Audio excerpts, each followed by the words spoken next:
Chaque pays a ses traditions, mais certaines sont carrément loufoques. Jeter de bébés par la fenêtre, saut dans le vide ou mutilation jusqu'au sang, il y a des traditions culturelles encore pratiquées de nos jours qui frisent la folie. On commence doucement avec l'Inde, qui a une tradition vraiment spéciale pour les nouveau-nés, les balancer du haut d'une tour pour leur porter chance. Rassurez-vous, un drap est tout de même déplié en bas pour les rattraper, mais ça reste quand même assez risqué. Les bébés sont jetés d'une tour d'une dizaine de mètres, une tradition indienne vieille de 500 ans. Cette tradition a lieu une fois par année dans les provinces de Karnataka et de Maharashtra. Et c'est que le début, vous allez voir que nos traditions sont beaucoup plus agréables à vivre. Maintenant, bienvenue au Japon, et ici, il y a une fête assez spéciale qui pourrait en fasciner plus d'un. Car au Japon, une fois par an, précisément le premier dimanche d'avril, pour célébrer la fertilité, quoi de mieux que de faire la fête autour d'un sujet bien particulier. Et oui, chaque année sur l'île de Kawasaki, c'est la fête du pénis. Oui. Vous avez bien entendu, c'est le Kanamara Matsuri, une fête shinto. Elle a pour centre le sanctuaire de Kanayama. Elle était célébrée à l'époque d'Edo, de 1600 à 1868. Puis a été abandonnée, peut-être parce qu'interdite après plusieurs décennies. Elle a été réintroduite en 1977 et se déroule depuis chaque printemps, la festivité majeure ayant lieu le premier dimanche d'avril. Le thème central est la fertilité, autour du symbole du pénis, plus exactement un phallus, pénis en érection, objet de culte, qui est reproduit partout en images, sucre d'orge, légumes sculptés, décoration. Le sanctuaire de Kanayama était autrefois fréquenté par les prostituées qui venaient prier pour être protégées contre les maladies vénériennes. On peut y recevoir des bénédictions divines pour la prospérité des affaires, l'avenir du clan familial, le mariage, l'accouchement facile et l'harmonie entre époux. Le défilé fait parader dans des mikoshi, temples mobiles en bois promenés par de nombreux porteurs, 3 pénis conservés dans le sanctuaire. Le pénis de bois dans le grand mikoshi, le plus ancien, le pénis de fer noir dans le mikoshi en forme de bateau, le pénis géant rose dans le mikoshi Élisabeth sans toit, porté par des hommes en vêtements féminins.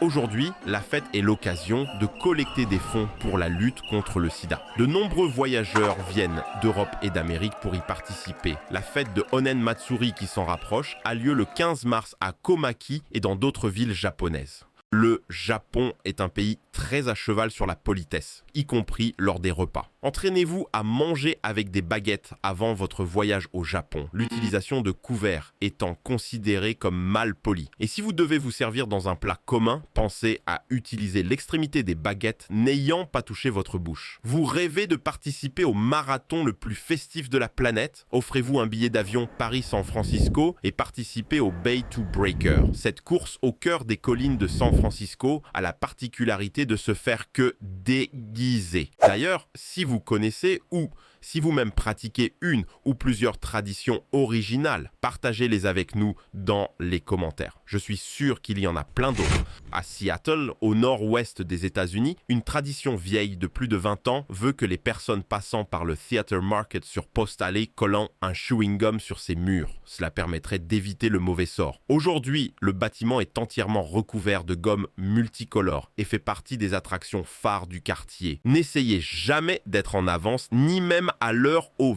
Venezuela. Vous risqueriez d'être pris pour quelqu'un d'impatient ou de trop gourmand. Les Vénézuéliens ont en effet pour coutume de respecter un retard de 10 à 15 minutes en signe de politesse. Vous partez prochainement en voyage en Chine. Si vous avez un cadeau à offrir sur place, attention à ne pas vous y prendre au hasard. Certains objets sont en effet associés à des images négatives, comme les fleurs qui représentent le deuil, les horloges, le temps qui passe, ou encore les mouchoirs, signe de tristesse. En Écosse, peu de temps avant le mariage, les amis de la future mariée se rejoignent autour d'un événement attendu de tous. Ils recouvrent la pauvre fiancée de poissons pourris, de boue, de lait caillé, de sauces périmées et diverses immondices. La tradition veut que si la future mariée survit à ce passage difficile, elle pourra survivre aux affres du mariage.